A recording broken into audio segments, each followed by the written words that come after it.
अस्सलामुअलैकुम, welcome to my channel Fatima Rose cooking. उम्मीद करते हैं कि आप लोग सब खैरियत से होंगे, इंशाल्लाह खैर से होंगे।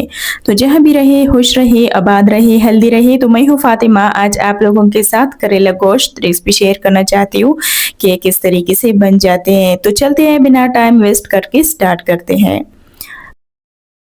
अब जो है ना, इसके लिए मैंने तकरीबन 1 कप के बराबर करेले, 1 कप के बराबर प्याज, टमाटर और चिकन, ये बोनलेस चिकन था तो मैंने छोटे छोटे क्यूब में काटा है। तो देख सकते हैं, ये इसलिए मैंने काटा है ताकि खाने में अच्छे लगे और देखने में।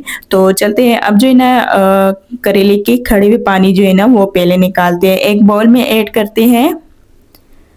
इसी तरह एक तो उसी के फिर जो है ना सॉरी इसमें ऐड करते हैं पहले नमक। अच्छा, इसमें कड़वी पानी जो है ना वो ज़रूर निकालनी होगी, क्योंकि जब इसमें कड़वी पानी होती है ना तो बच्चे सही तरीके से खाते हैं और ना बड़े। तो इसलिए कड़वी पानी जो है इससे निकालनी होगी। तो इसको मैंने मसा लिया, मैं आपको दिखाती हूँ कि इसकी पानी जो है ना वो पूरी तरह निकल चुकी है। तो इसी तरह हमें करेलों को मसलना है। ये बहुत आसान सी ट्रिक है, इसमें कोई मुश्किल काम ही नहीं।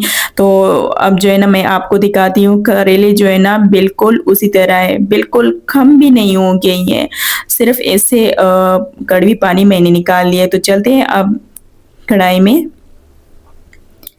में ऐड करते हैं तकरीबन आधा कप के बराबर कुकिंग ऑयल। तो ऑयल को थोड़ा सा गर्म करती हूँ, जब ये थोड़ा सा गर्म हो जाए तो फिर इसके बाद जो है ना स्टेप बाय स्टेप चीज़ें ऐड करती हूँ। तो चलते हैं, अब इसमें ऐड करते हैं पहले करेले।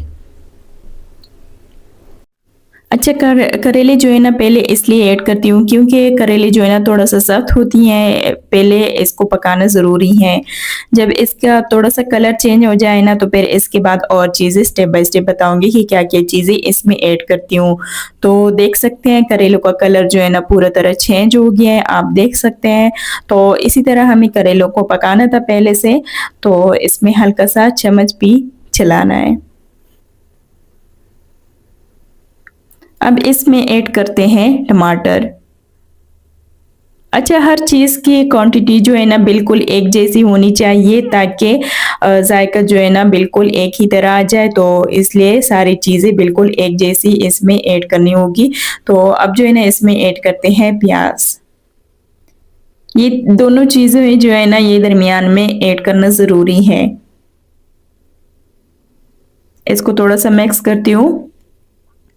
आज मैं जो आपको करेलों की रेसिपी बता रही हूँ ना, आपके अम्मी अब्बू, आपके बहन भाई खाने को मजबूर हो जाएंगे, क्योंकि ये इतनी मज़े की बनती है कि लोग भी हैरान हो जाओगे। आज मैं अपनी तरीके से बता रही हूँ कि करेले और गोश्त मैं किस तरीके से बनाऊंगी।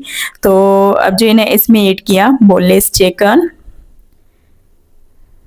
चिकन जो है ना इसको मैंने छोटी छोटी क्यूब में काटा है, तो इसलिए देखने में थोड़ा सा कम लग रही है। तो देख सकते हैं आप। अब जो है ना इसमें थोड़ा सा मसाले ऐड करते हैं, ज़्यादा मसाले इसमें ऐड नहीं होती, बिल्कुल देसी टाइप बन जाती हैं।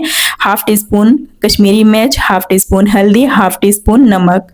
नमक के साथ ज़्यादा ध्यान करना पड़ेगा, क्योंकि नमक के साथ तो इसकी कड़वी पानी जो है ना वो मैंने निकाल दी है। तो इसलिए मैंने नमक थोड़ा सा ऐड किया है। अब थोड़ा सा मिक्स करती हूँ। अच्छा, आप भी अपने घर में करेले बनाते हो और वो भी कड़वा बनती है। लोग ऐसा करते हैं, ज़्यादा नमक डालते हैं और करेले कड़वा बनती हैं, लेकिन इसमें ज़्यादा नमक ऐड नहीं करना, क्योंकि अगर इसमें ज़्यादा ऐड करोगे ना तो आपके करेले जो है ना इसका जायका बिल्कुल नहीं होगा, क्योंकि हमें बाद में थोड़ा सा नमक ऐड करना है। तो इसलिए थोड़ा सा कम नमक ज़रूरी है इसमें। तो देख सकते हैं हमारे करेले जो है ना बिल्कुल तैयार हो गई हैं, मैं आपको दिखा रही हूँ। तो देख सकते हैं इसी तरह हमें करेलों को पकाना था। तो देख सकते हैं ये इतनी मज़े की बन जाती हैं, इतनी मज़े की बन जाती हैं। और दूसरी बात ये है कि बहुत कम टाइम में ये बन जाती हैं। अगर एक बार मेरे तरीके से ट्राई करोगे ना घर में, यकीन है मुझे कि बार-बार भी इस तरीके से आप लोग भी बनाओगे, क्योंकि अगर किसी घर में बच्चे भी नहीं खाते, इंशाल्लाह वो भी शौक से खाएँगे। मैं आपको दिखा रही हूँ, तो देख सकते हैं, बिल्कुल गारंटी के साथ। तो अगर आप लोगों को हमारी वीडियो अच्छी लगी तो लाइक, सब्सक्राइब करना ना भूलिए और एक प्यारे से कमेंट का इंतज़ार रहेगा मुझे। तो चलिए आज के लिए अल्लाह हाफ़िज़, कल तक मिलते हैं नेक्स्ट वीडियो के साथ। तब तक के लिए अपना बहुत सारा ख़याल रखिए।